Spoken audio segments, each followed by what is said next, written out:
Hello everyone, I'm Lamar Russell, and I'm here to tell you how two very different universes are connected. One being non-fictional, dark, and based on true events, while the other being purely fictional, borderline fantasy, idealistic, and hopeful. That's right, I am here to talk about the uncanny connection between a generational saga called Roots and a space adventure franchise called Star Trek. What could these two possibly have in common? Well, let's find out. Engage! First, let's start with a little background. Roots began as a book written by Alex Haley and published in 1976. Having been inspired after assisting civil rights leader Malcolm X in writing his autobiography over a decade earlier, Haley researched his black ancestry using the stories that his grandmother and great aunt had told him as a child as his guide.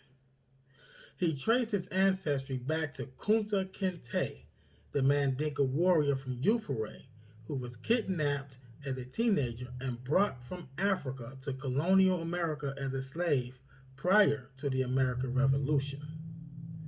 The book was an instant success and painted a very grim picture of not only the transatlantic slave trade, but American slavery itself. A year later, the ABC television network produced a miniseries based on Haley's book. Tonight, we present a landmark in television entertainment. Roots, the true story Alex Haley uncovered in his 12-year search across the 7 generations of his ancestry. Being one of the very first TV miniseries ever produced, it was a risky and expensive gamble for the network. Originally airing in 8 parts and later combined into 6 parts for subsequent home video releases, the series centered on 4 generations of Haley's ancestry, beginning with his great-great-great-grandfather, Kunta Kinte, and continuing to his great-grandfather, Tom Harvey, whose real-life name was Tom Murray. You see, they changed the real last names for the series. It was among the first filmed mainstream depictions that Americans got of the brutality of slavery that wasn't romanticized. The miniseries turned out to be a huge success, winning quite a few Emmy Awards, and is still to this day the 3rd most watched scripted television program in American history. In 2016, the History Channel produced a 4-part remake of the series that skewed closer to the book than the original and included updated research on the Mandinka tribe of Kunta Kinte's time. Okay, so that's Roots. Let's talk about Star Trek. Star Trek was created by Gene Roddenberry. After having his original pilot episode rejected in 1964 by NBC because it was too progressive, with a woman being second in command of the Starship Enterprise and all, Roddenberry retooled the show and NBC approved it after Roddenberry pitched the idea as a, quote, wagon train to the stars. You see, back in the 1960s, Westerns were the most popular shows on TV. Star Trek would eventually go on to premiere in 1966. To boldly go where no man has gone before.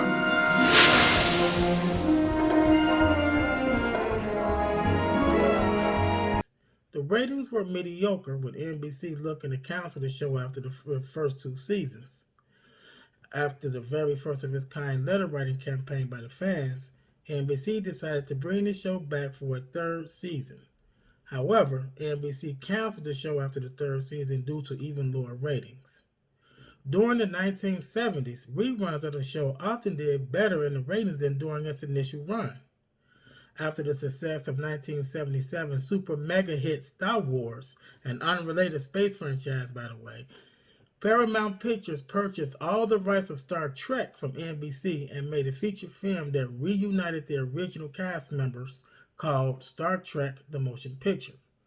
From here, Star Trek would go on to enjoy great longevity and success, becoming one of the most lasting, enduring, and influential science fiction franchises in history, The franchise has a total of 13 movies being made over a 37-year period, and several Star Trek TV series being made, including Star Trek The Next Generation, Star Trek Deep Space Nine, Star Trek Voyager, Star Trek Discovery, which is one of the newest running shows, and several others.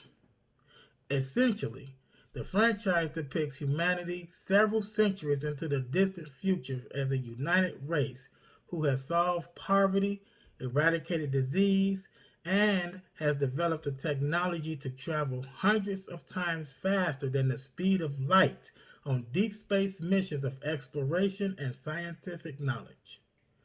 They are able to do this because hundreds of years in the future, Earth is the capital of an interplanetary government called the United Federation of Planets, or the Federation for short.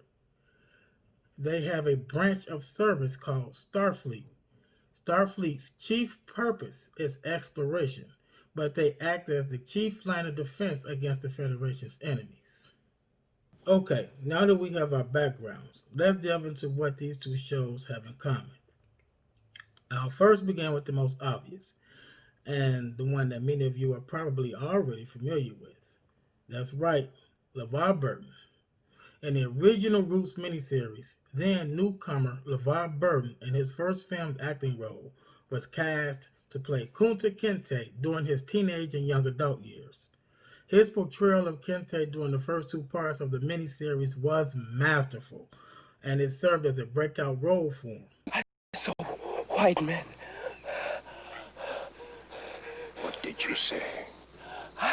I said I saw white men.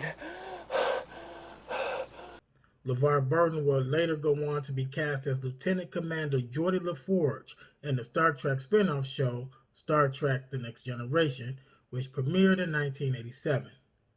On the show, Burton plays a human who was born blind but wears a visor that sends not only normal light information to his brain, but several frequencies of the electromagnetic spectrum unseen by normal human beings. This makes him a great asset to the crew, and by the show's second season, he's serving as the ship's chief engineer. Star Trek The Next Generation will go on to be the most successful of all the Star Trek television series, lasting for 7 seasons ending in 1994. Burton would go on to portray the character in 4 subsequent Star Trek movies, and cameo in the 5th season episode of Star Trek Voyager called Timeless. This is Captain LaForge of the Starship Challenger. Hand over the Borg transmitter. Stand down your vessel. The charges of conspiracy will be dropped. He would also go on to direct several episodes of Star Trek across different spin-off series and serve as executive producer of the 2016 Roots miniseries. But the connections don't end there. There are more. In the original Roots miniseries, Amuro Kinte, who was Kunta Kinte's father, was played by Thalmus Rasulullah. Amuro was also a Mandinka warrior and proud father who raised Kunta to be a warrior like himself. There is much you have to learn, Kunta. Yes, my father. He led a search expedition after Kunta was taken and found that he was taken to a place that was out of their reach. You still have 2 sons, Bintan. But now one is forever outside your embrace. Forever outside of us all.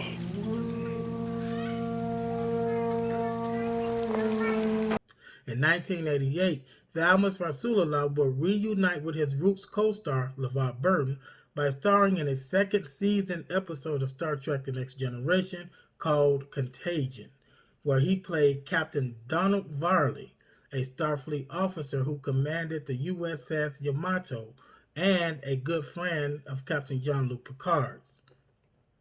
The Yamato was the sister ship of the Enterprise that was destroyed with all lives lost, including Captain Varley's. The ship's destruction was initially thought to be the result of either an engineering design flaw or the result of a menacing action taken by an enemy alien race called the Romulans. It would turn out that Captain Varley was investigating the remains of an ancient, technologically superior civilization called the Iconians, who lived over 200,000 years ago. But are completely baffled by its technology. What was its purpose?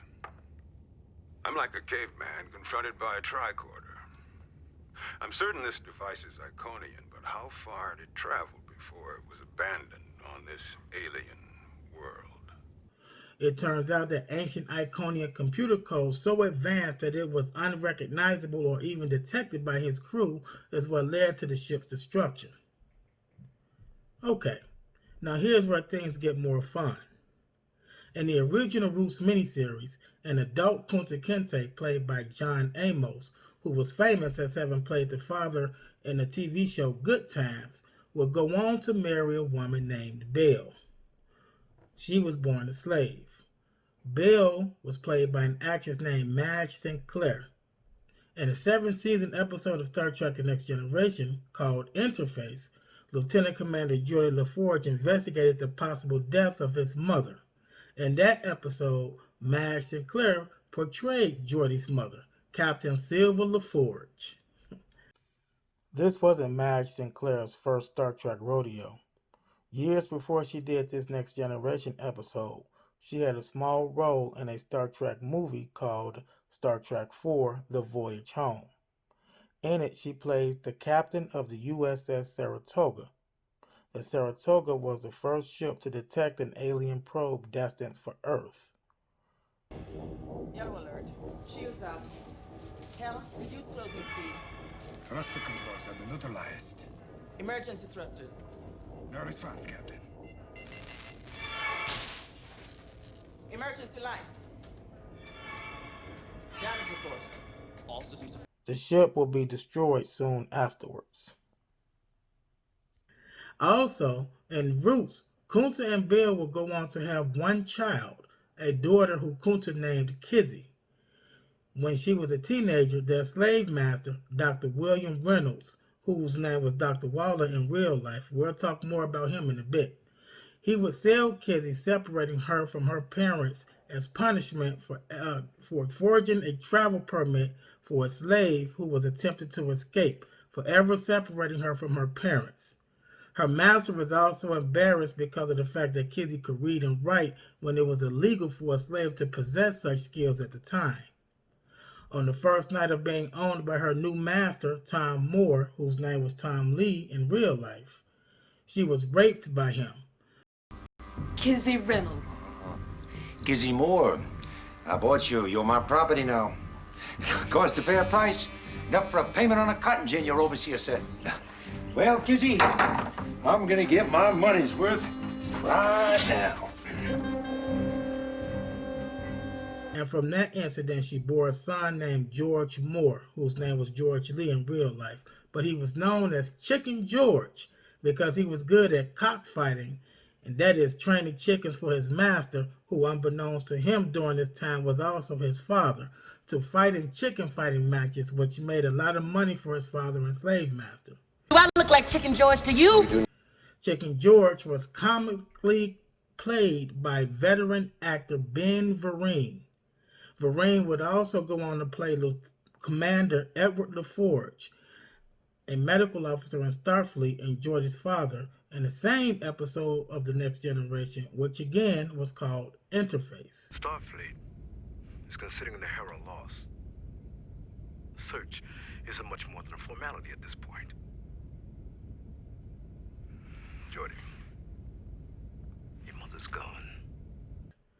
So in a way, this single episode was a reunion of sorts for 3 cast members of the original Roots miniseries. But wait, there is more. 2 years after the original miniseries, ABC decided to capitalize on its success by doing a sequel miniseries which will continue the story of Alex Haley's line, picking up where the first series left off. This will be called Roots: The Next Generations. That's right, Star Trek. Roots did the whole Next Generation thing first. But more on that in a bit.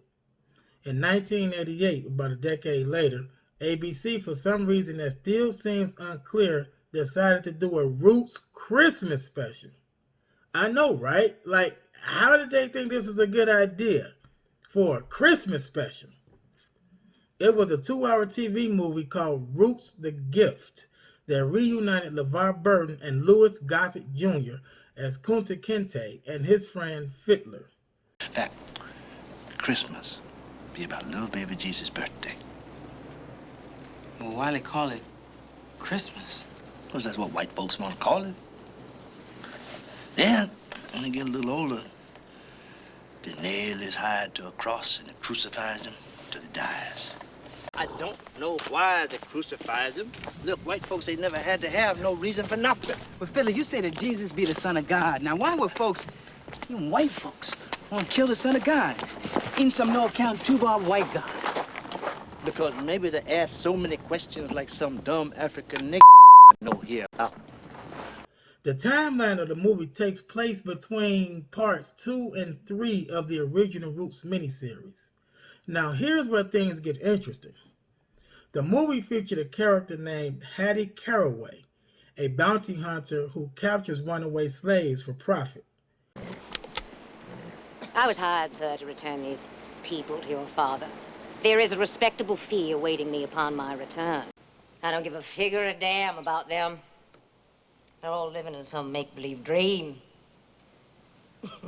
Planter aristocracy. Caraway is played by Kate Mulgrew, who will go on to star in a Star Trek spin-off series called Star Trek Voyager. In that series, she plays Captain Catherine Janeway. Sequence underway. Engage. And she's the commander of the USS Starship Voyager, which gets trapped on the other side of the galaxy. She spends the next 7 seasons trying to get her and her crew home. As indicated, Mulgrew portrayed Captain Janeway for 7 seasons from 1995 to 2001 and reprised her role as a cameo in a 2002 Star Trek movie called Star Trek Nemesis, where she had been promoted to an admiral. Admiral Janeway, how good to see you again. Jean-Luc, how'd you like a trip to Romulus? With or without the rest of the fleet? I don't need to tell you to watch your back, Jean-Luc. Hardly. The Zona, the Borg, the Romulans. You seem to get all the easy assignments. Just lucky, Admiral. Let's hope that luck holds. In fact, it was announced just last week that Mulgrew will be reprising her role as Catherine Janeway in an upcoming computer animated series called Star Trek Prodigy. But you all probably know her better as Red Resnicoff from Orange is the New Black. In Roots the Gift, Mulgrew's Caraway character had captured Cletus Moyer, a black man who was born free in a northern colonial state, and a devoted abolitionist who was wanted for his role in a pre-Underground Railroad network that helped slaves who had escaped. I am talking to you, boy. It's been a long while since I was a boy. You are addressing Mr. Cletus Moyer, a free man of color. No longer is he a free man of color. He's a captive with a price on his head for helping slaves escape. Moyer was played by Avery Brooks, who will go on to star as commander of a space station in another Star Trek spin-off series called Star Trek Deep Space Nine. In Deep Space Nine, Avery Brooks plays Commander Benjamin Lafayette Sisko. I'm Benjamin Sisko. I suppose you want the office. Well, I thought I'd say hello first, and then take the office. But we could do it in any order you like. He would later be promoted to captain. The series would last for 7 seasons from 1993 to 1999. Also, in Roots the Gift, Fiddler and Kunta are invited by their slave master to a Christmas celebration at another plantation. At this plantation, they are greeted by Marcellus, the head house slave, who was well kept, well dressed, and well-spoken. Fiddler jokes that Marcellus fancied himself as the king of France. But the way you act, you be king of France? Oh, you must be the head in this place. Let me see. Marcellus would later find out that when push came to shove, he was no different in his master's eye than those slaves who worked the field. Marcellus was played by Tim Russ. Tim Russ will later go on to play Lieutenant Commander Tuvok in Star Trek Voyager. In that series, Tuvok portrays a Vulcan, the same race as Spock from the original Star Trek series. Tuvok is the chief of security on Voyager and third in command, serving under Kate Mulgrew's Captain Janeway. I recommend a full diagnostic of our tactical array prior to the start of the mission, Captain. Agreed, but I want more from Tactical Lieutenant. I want to anticipate a trap, and I want a few tricks up our sleeves if we need them. So yes, Roots the Gift featured a Star Trek alum in LeVar Burton and 3 actors who will go on to star in their own Star Trek series. That's amazing, right? In addition, this special featured actor Jerry Hardin, who played Dr. William Reynolds, whose real-life name was Dr. Waller. He was a slave master who eventually came to own Kunta and his friend after Kunta's original and more strict owner, who was Dr. Reynolds' brother, fell into debt. This role was originally played by Robert Reed in the original Roots miniseries. Now, you all might recognize him as Mike Brady, the father from the Brady Bunch. But Hardin played the role in this TV movie, showcasing Dr. Reynolds' compassionate side and building up his crueler side that we will come to eventually see in the original Roots miniseries. Remember that the timeline of this special is between parts 2 and 3 of the original miniseries. Hardin would also go on to play a few roles on Star Trek The Next Generation and Star Trek Voyager. The most notable of these roles was a 2-parter in the 5th season finale and the 6th season premiere episodes called Time's Arrow.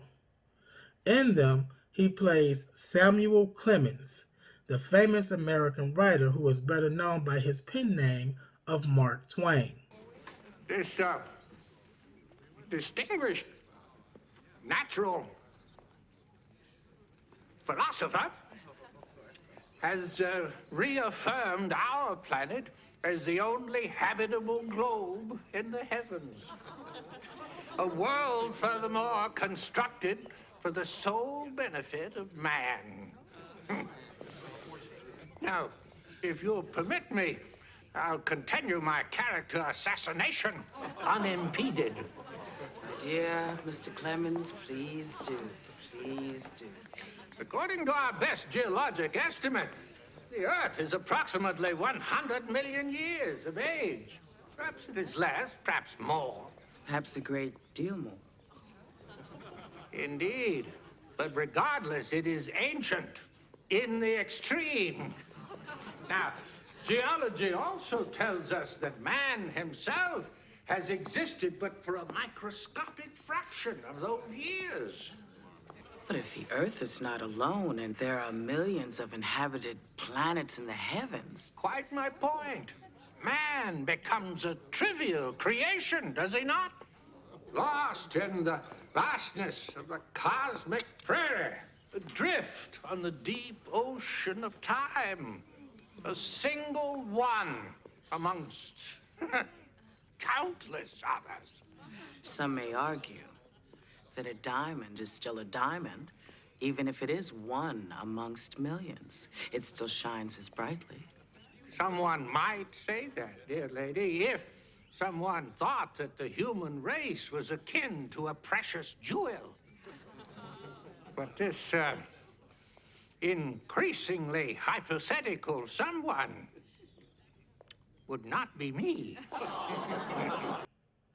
The crew of the Enterprise follows aliens back in time to 19th century Earth to find that they have been draining the life force from helpless human beings. Hardin's role as Clemens was one of the more memorable roles of the series and led to him doing several stage shows portraying him. I suspect that even time travelers are vulnerable to the Colt 45. Like I said, I don't know why Roots the Gift was even made, and as a Christmas special at that. It was likely not a true story or based on a true story like the other series was. But it wasn't a bad story. It was pretty decent, but unnecessary in my opinion. Now lastly, let's talk about Roots: The Next Generations, the 1979 sequel to Roots. I recollect when I was a little boy, running around the quarters, shirt-tail naked. My grandmama Kizzy used to tell me the self-same tale about the old African, calls himself Kinte. Just like your grandpa George told you, my grandma Kizzy told me. And it was her daddy was the African himself, and that make it true. This series will continue the story of Tom Harvey, who again was Tom Murray in real life, continuing down to Alex Haley himself and chronicling Haley's life, including his time in World War II, his marital failures, and his professional successes, which included not only his profile on Malcolm X, but his interview with the leader of the American Nazi Party for Playboy magazine. You make a living writing the lies the white man tells you to write. They're not lies. If you were picked, a black writer, hoping you could get in here to spy, then you're just another tool of the white man. So I intend to write the truth. What you say and what Mr. Elijah Muhammad says and what is said against the organization. Sir, the Honorable Elijah Muhammad was sent by Allah to speak the truth to the black man of North America. Well, I have no evidence that he was sent from Allah. My research shows that he was born in Georgia as Elijah Poole, and he formed the Muslim movement in 1931. That doesn't mean anything. I was born with a slave name, too, but through the inspiration of Allah, I have become Malcolm X. Why you are keeping that pistol there? It's just a precaution. I don't mix with your kind, and we call your race. Well, Commander, I have been called nigger many times, and this is the first time that I'm being paid for it. So you just go right ahead. Now, what have you got against us niggers? Well, I'm saying the same thing, I think, that Malcolm X is saying. I think I'm speaking for the majority of white people when I say that race mixing simply isn't going to work. It would end with an abridged chronicling of Haley's search for his ancestors. The series features veteran actor Bernie Casey, who plays Sergeant Bubba Haywood, a friend of Haley's father, Simon Haley, during World War I. They say with their sticks, lousy bulls. Now, I asked him real nice. I said, is he under arrest? Hey, you can't mess with no small-town Illinois police. Oh, man, it's not working, man. And then one of them lays his pistol up alongside my head. Well, he works me over pretty good. And then tells me that I'm under arrest and try to take me down to the station. Bernie Casey would later go on to guest star in a two-part episode of Star Trek Deep Space Nine called The Marquis in its second season. In these episodes, Bernie Casey portrays Lieutenant Commander Cal Hudson, a Starfleet officer and an old friend of Commander Sisko's, who, due to political and moral concerns, which I won't get into here, betrays the Federation and his friend to join a group called the Maquis, who were classified as terrorists. I'm glad to see you had no trouble finding us, Ben. It seems that one disaster after another keeps bringing us back together again.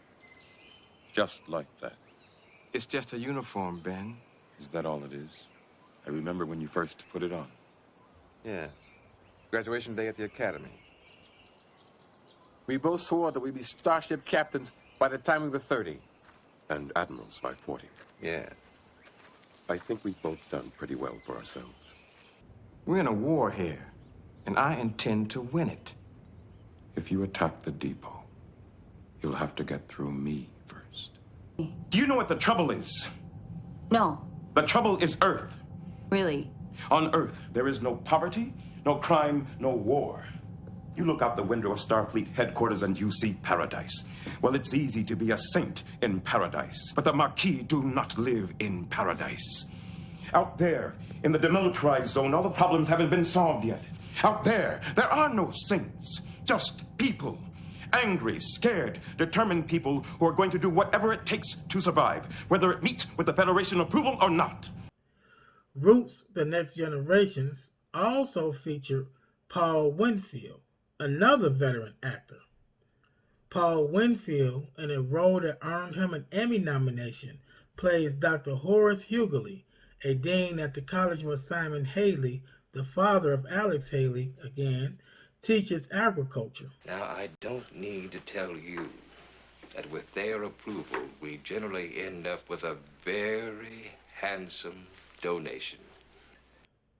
Winfield plays an educated and practical man who does what it takes to raise money for the all-black college, including swallowing his pride to perform singing sessions at will for white, big-money donors. Oh, the richness of tone, the power and vibrancy of that music.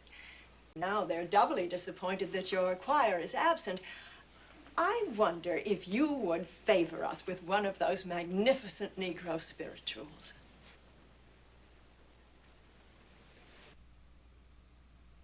Nobody knows the trouble I've seen. Glory, hallelujah.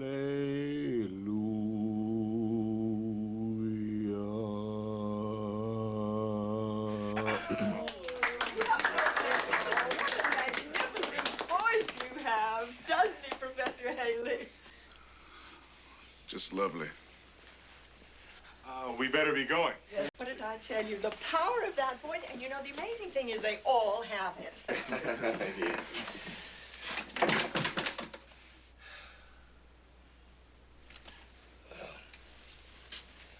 I only hope it was satisfactory. You see, my wife tells me that when I sing a cappella, I tend to stray from the key.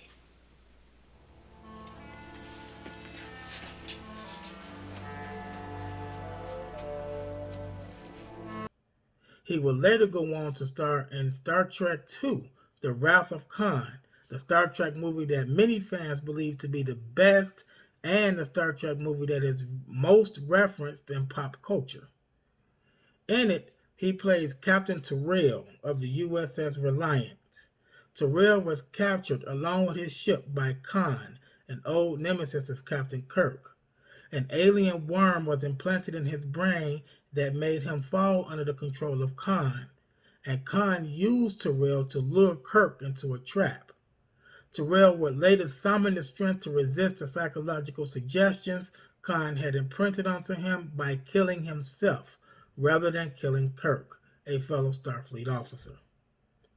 Winfield would also go on to guest star in a 5th season episode of Star Trek The Next Generation called Darmok. In this episode, Winfield plays Dathan, a member of an alien race called the Temerians. Humans and the Temerians had tried for decades to figure out how to communicate with one another. Determined to find a breakthrough this time around, Dathan strands Captain Picard and himself on a planet until the two races can establish a basis for communication. I don't know who or what Darmok or Jalad are, but I certainly didn't come here to start a war. Darmok and Jalad at Tanagra.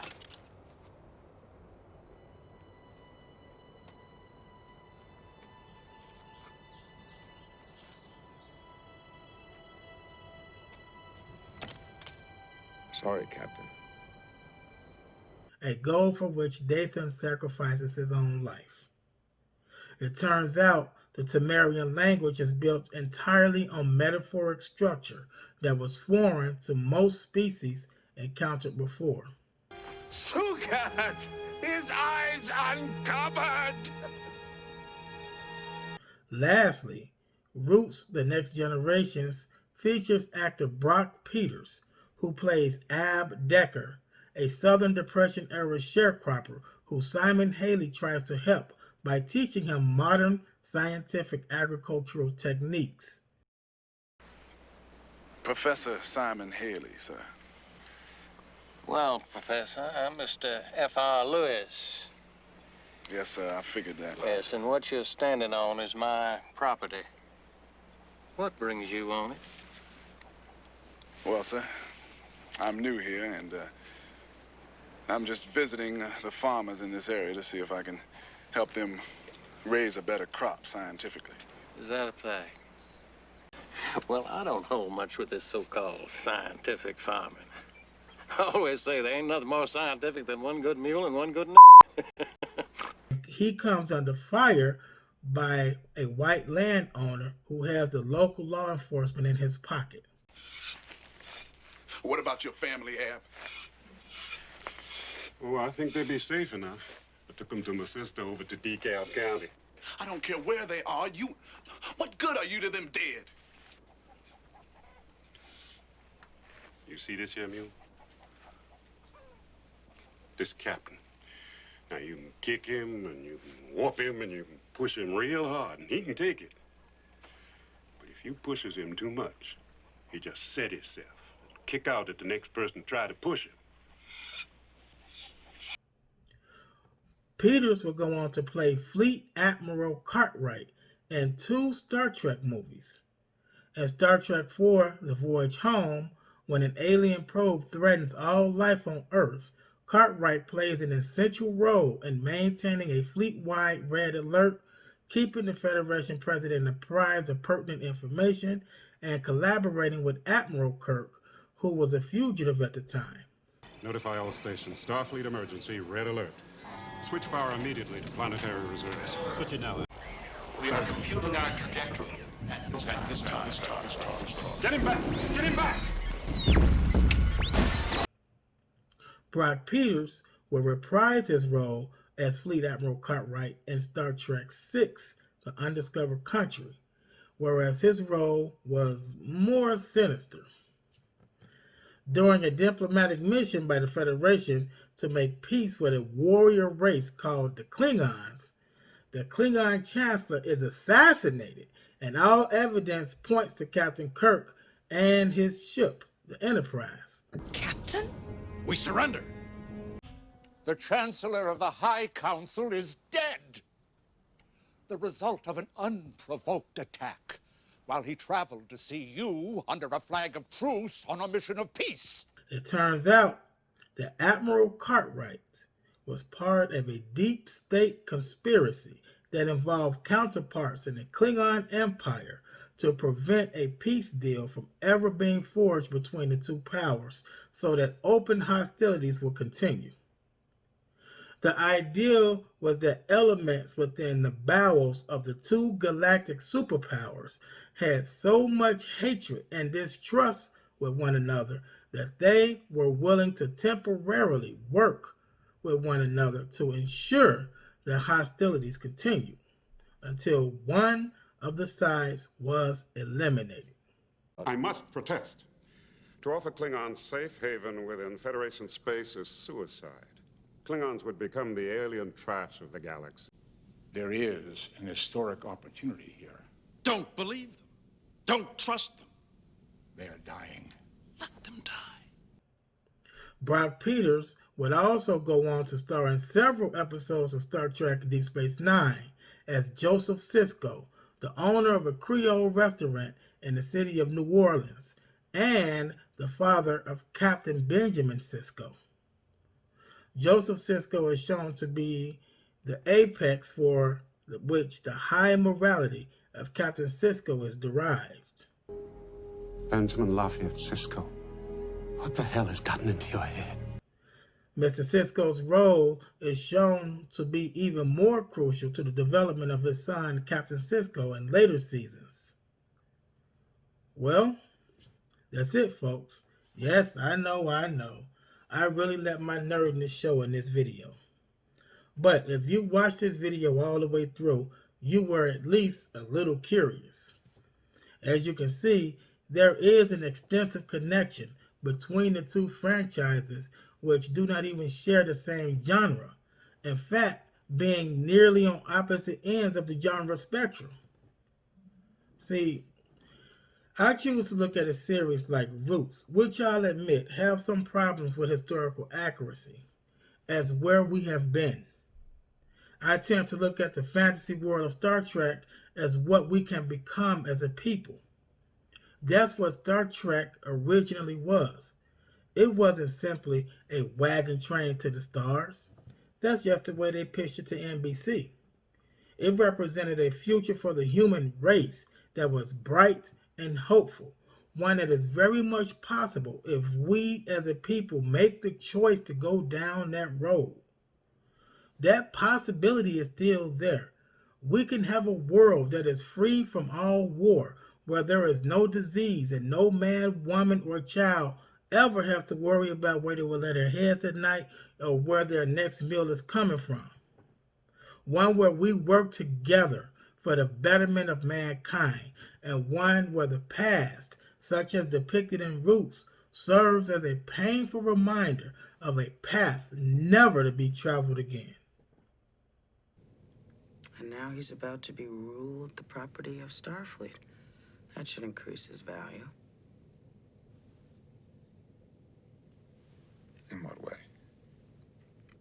Well, consider that in the history of many worlds, there have always been disposable creatures. They do the dirty work. They do the work that no one else wants to do because it's too difficult or too hazardous. And an army of data's all disposable. You don't have to think about their welfare. You don't think about how they feel. Whole generations of disposable people. He's talking about slavery. I think that's a little harsh. I don't think that's a little harsh. I think that's the truth. But that's a truth that we have obscured behind a comfortable, easy euphemism. Property. But that's not the issue at all, is it? This family gonna go forward.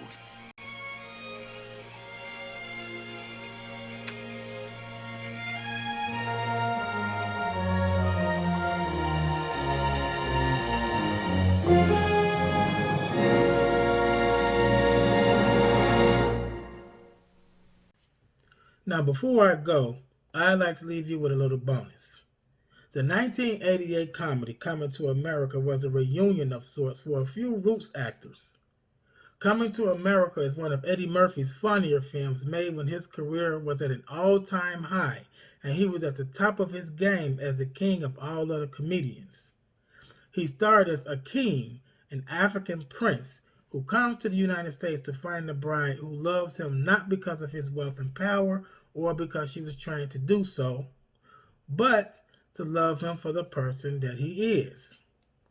He meets and falls in love with Lisa McDowell, the daughter of a restaurant entrepreneur.